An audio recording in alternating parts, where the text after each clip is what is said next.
So this past spring, as a junior in high school, I heard about JA Rising Women Spring Cohort from a friend. And since my freshman year, I've been really involved in my school's Future Business Leaders of America program. And we compete regionally, statewide, and nationally. But all the projects that we did were pretty much hypothetical. So that was creating a mock business plan or a website based on certain guidelines that they would give us. So when I heard about the opportunity to spearhead an actual business that impacts your community in a meaningful way with JA Rising Woman, it was a really exciting possibility.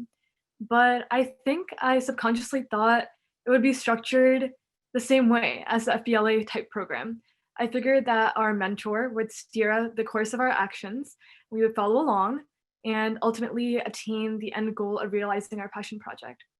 Now, I quickly came to realize that this wasn't exactly the case when I walked into the first Rising Woman session.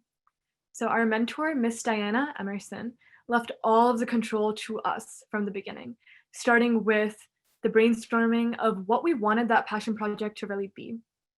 During that first session, I recognized that my peers were essentially translating their experiences and problems to business solutions.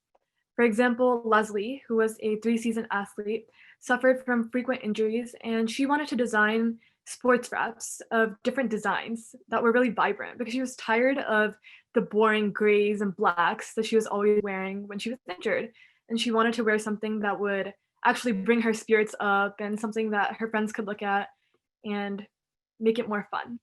So, because of that open and independent environment of collaborative discussion that JA and Miss Diana gave us, we all learned how to embrace perspectives other than our own. And I'm sure that all of us can agree that this is a skill essential to succeeding in today's professional workspaces. I will also add that there was a distinctive power to the fact that we all had such valuable perspectives as young women. It definitely emboldened us not to be afraid to venture into careers in the future that might be male dominated spaces. So, as we debated between multiple promising ideas for our business, the COVID-19 pandemic struck, and we were thrown into these trying times, as the many before me have euphemistically put it. But JA really stepped up to that challenge rather than canceling the program altogether. And I can say a lot of the other student programs that I was in, that's exactly what they did. But JA adapted the Rising Women program to an online space. And when we saw that as a team, we thought if JA can adapt, then why can't we? So we took a lot of the ideas that we had before and we looked at the pandemic before us and we thought it would be kind of foolish to ignore the problem that's facing our communities today. So how about we adapt our business idea to the problem that's facing us? So that's how we came up with the idea of distributing kits containing PPE to our community and cycling those profits back to the Howard County General Hospital and NAACP to support healthcare workers and advance social justice efforts. This cause in general was really important to us because we saw that there were severe shortages of PPE and we wanted to help, and we're excited by the fact that we could help in two ways at once, help our community and then also help causes that needed to be amplified. And so, next slide, please. Kits and Company was born. But right off the bat, we faced difficulties because it took us until late June to get our product ready for launch. And as you all know, by that time, these essentials that I'm talking about, like masks and gloves, were readily available on the market on Amazon. So not as many people had a need to order from us. And again, just like we adapted our business, we saw the value of adapting and really facing that change head on. And we were able to do so because Miss Diana, our mentor, gave us some really valuable advice. She said, why not forge partnerships to magnify your impact and really make it local rather than branching out and looking to do nationally and do big things? So, as per her advice, we partnered with a group of students, alumni from my high school actually, who are organizing a donation drive for a local homeless shelter.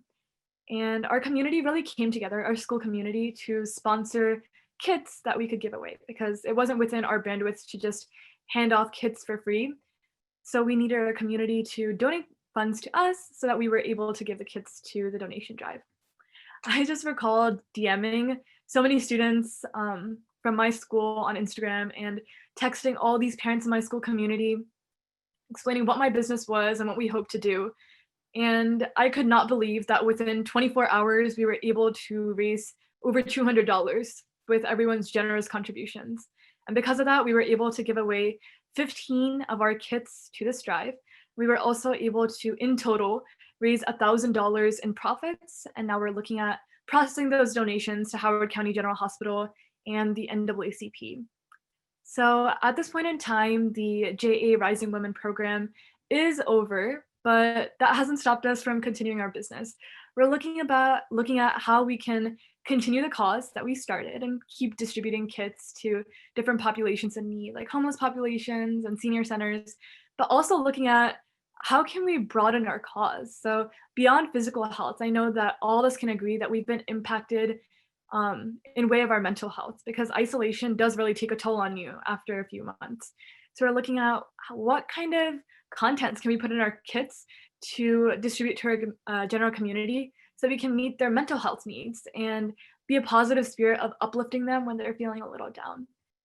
And being able to participate in a program like JA Rising Women has been truly life changing. And I say that not to be cliche, but I say that to be true, because not many programs will give you this level of independence and also meet the challenge of a pandemic head on. And it was available to me at no cost, again, very rare, and has made me and my peers a more confident young woman, has taught us the value of collaboration, recognizing each other's perspectives, and just generally adapting to change. None of this would have been possible without the generosity of partners like you. If you are able to, I really encourage you to get involved by making a gift to JA or just donating your time and talent as a volunteer. These are important needs of JA to continue to operate and to expand its mission to more young people like me who are really ready to navigate their future success. Thank you so much.